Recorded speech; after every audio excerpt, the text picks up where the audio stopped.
Halo Sudra, jumpa lagi dengan kami di podcast Sudut Berbicara. Nah, kenalin dengan aku Ririn Syahan sebagai host dan aku Yuni Setampul sebagai co-host. Nah, dan di sini juga kami ada undang teman-teman mahasiswa nih yang berkarya, mahasiswa berkarya. Berarti teman-teman yang kita undang bukan orang biasa dong. Wow, sangat tidak biasa, tapi mereka berkarya gitu ya. Boleh dong dikenalin Kak, namanya siapa gitu? Oke, halo Sudra, perkenalkan nama saya Nana Medul Mahuding dan ini rekan kelompok saya. Dan saya Bes Marido Pandapan Silaban. Terima kasih kepada kakak yang sudah memperkenalkan diri. Di sini kan kita membahas atau ngobrol santai nih, tapi tetap bermakna atau berbobot gitu ya. Katanya kan mahasiswa berkarya. Karyanya apa sih Kak? Boleh dong Kak ceritain atau kasih tahu nih ke teman-teman semuanya. Kira-kira kakak-kakaknya buat karya apa sih? Jadi kita ada tugas membuat film dokumenter yang judulnya Saat Layar Menyapa, Tanggung Jawab Terlupa. Saat layar menyapa, tanggung jawab terlupa. Wow, keren banget gak sih judulnya? Terus alasan ngangkat itu apa ya? Karena kayak kalimatnya sangat dalam gitu ya. Dan sepertinya dari judulnya aja kita tahu ya, mungkin pastinya videonya nggak cuman asal-asal ya, gak sih? Betul.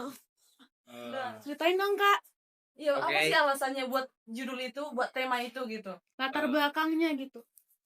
Jadi latar belakang kami mengangkat tema ini karena kami melihat atau kami mendapati di lingkungan pendidikan saat ini ada terjadi istilahnya guru itu kurang profesional dalam menjalankan tugasnya sebagai pendidik, dimana saat ini kan sudah semakin apalah untuk hal media sosial, dan kami mendapati ada guru yang itu di jam pembelajaran tapi guru tersebut melakukan live streaming secara langsung itu. Ya, di kelas gitu.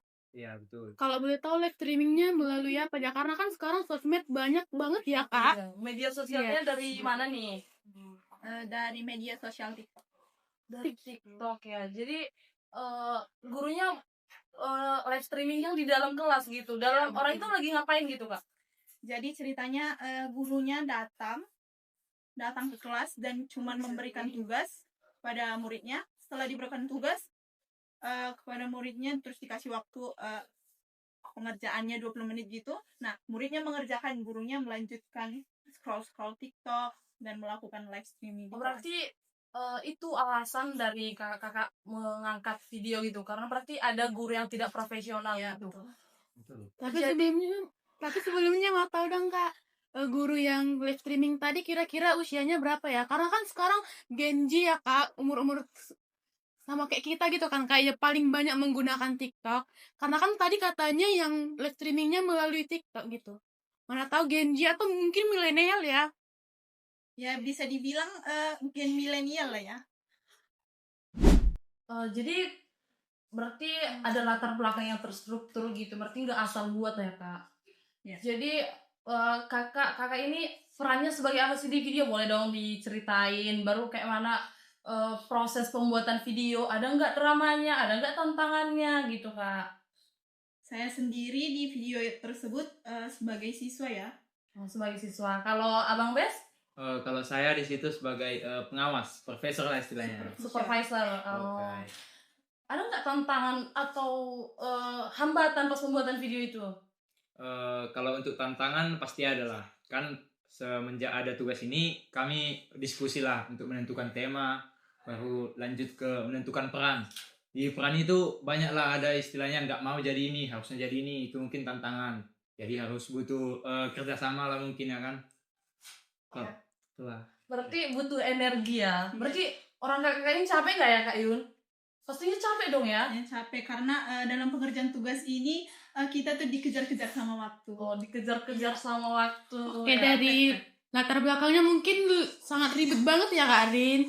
Iya. Jadi pengen tahu nih gimana sih isi dari video kakak-kakak yang udah kakak buat gitu. Boleh dong diceritain ke teman-teman semuanya?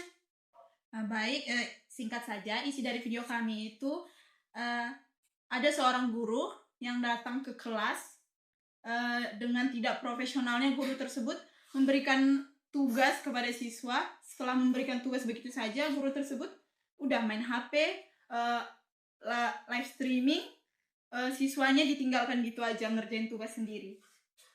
Waduh, gurunya tidak profesional banget ya, Kak. Jadi di ketidakprofesionalan dia sebagai guru, ada nggak itu teguran sama si guru? Ya betul, itulah peran dari supervisor tadi. Jadi peran supervisor di dalam video itu mencat guru atau buat, karena itu kan secara sudah melanggar kode etik seorang guru dong. Itu peran supervisor dalam video itu ngapain dong? Jadi supervisor itu memberikan apalah istilahnya peringatan supaya tidak terulang lagi hal yang sama. Wah, keren ya, berarti kayak mengangkat kasus nyata gitu, kayak benar-benar terjadi sama kalian gitu. Nah, setelah udah ada nih, udah tahu ada guru yang tidak profesional, kan kalian ini kakak ini sebagai calon guru nih, gimana tanggapan kalian terhadap guru yang tidak profesional itu? Baik, tanggapan kami terhadap guru-guru yang tidak profesional seperti itu, menurut saya janganlah lagi terulang ya, apalagi untuk kita calon-calon guru.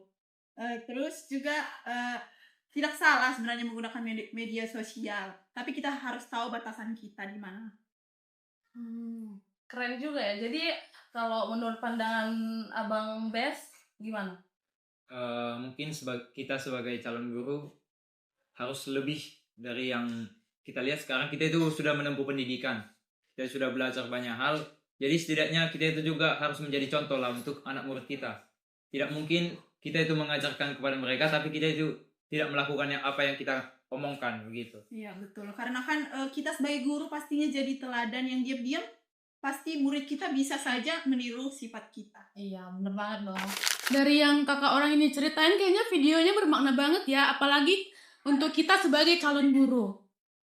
Nah, jadi kalau menurut dari kakak pembuat video nih, apa sih kelebihan dari video orang kakak itu? Ya itu dia kelebihannya. Masalahnya itu jelas, nyata, pasti sering ditemukan teman-teman di kehidupan sehari-hari. Jadi bisalah video kita ini bisalah jadi edukasi buat masyarakat. Berarti ada nilai plusnya gitu ya. Jadi kalau pastinya setiap atau apa yang kita kerjakan ada plus minusnya. Jadi minusnya kira-kira apa ya, Kak? Ya kekurangannya itu tadi, pengerjaannya itu mepet banget, dan pemerannya juga kurang, sehingga kami dibantu sama kelompok lain sebagai siswa ya, biar melihat realita terlihat nyata gitu, suasana kelasnya, jadi dibantu sama kelompok lain. Kalau dari minusnya itu pastinya wajar dong ya, karena itu bagian dari proses gitu. Jadi sebelumnya ini apa sih pesan yang disampaikan dari video yang orang kakak buat? Pesan yang kita sampaikan di video tersebut, jadilah guru yang bertanggung jawab, seperti yang kita buat di judulnya, yaitu saat layar menyapa, tanggung jawab terluka.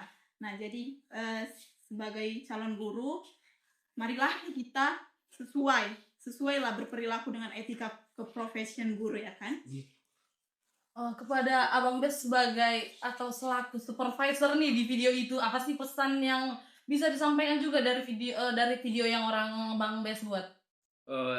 Mungkin yang disampaikan teman saya akan saya lanjutkan, di mana guru itu adalah contoh untuk bagi anak muridnya. Kalau apa yang dilakukan guru itu baik, pasti muridnya juga melakukan yang baik gitu. Sedangkan dalam video itu yang kami tampilkan itu memang gurunya berperilaku demikian, kurang pantas, kurang profesional, dan itu juga mengganggu ke siswanya, di mana siswanya yang pas belajar pastinya akan terganggu dengan apa yang dilakukan gurunya. Jadi ada baiknya ketika kita sudah menjadi seorang guru nantinya harus profesional. Wah, dari yang disampaikan Bang Bes dan sama Kak Nana, ternyata inti dari videonya lumayan bermakna juga ya. Jadi buat teman-teman yang mau jadi calon guru ataupun yang udah jadi guru, jangan main-main ya dengan profesinya, karena kita nggak tahu ya kan Kak, kita cuman iseng-iseng aja live TikTok, tahu-tahu jadi permasalahan umum ya. Ya kan Kak Rin? Ya betul banget, jadi jangan mempermainkan profesi lah ya. Oke, mungkin itu aja ya penjelasan dari Kak Nana dan Bang Bes ya Kak Yun. Sepertinya itu udah cukup jelas banget ya untuk hari ini ya, untuk videonya. Oke Sobat Sudra, itu dia obrolan kita hari ini dari podcast Sudut Berbicara. Nah, dari sini kita bisa lihat kalau di balik sebuah video itu ternyata ada prosesnya, ada tantangannya, bahkan itu pastinya diangkat dari kasus nyata gitu. Semoga dari obrolan santai ini kita semua bisa dapat pembelajaran baru, dapat pengalaman juga gitu. Terima kasih kepada Sobat Sudra yang sudah mendengarkan dan sampai jumpa di podcast berikutnya. Ada slogan Kak? Ada. Tadi Bisa kita sebutkan sama-sama?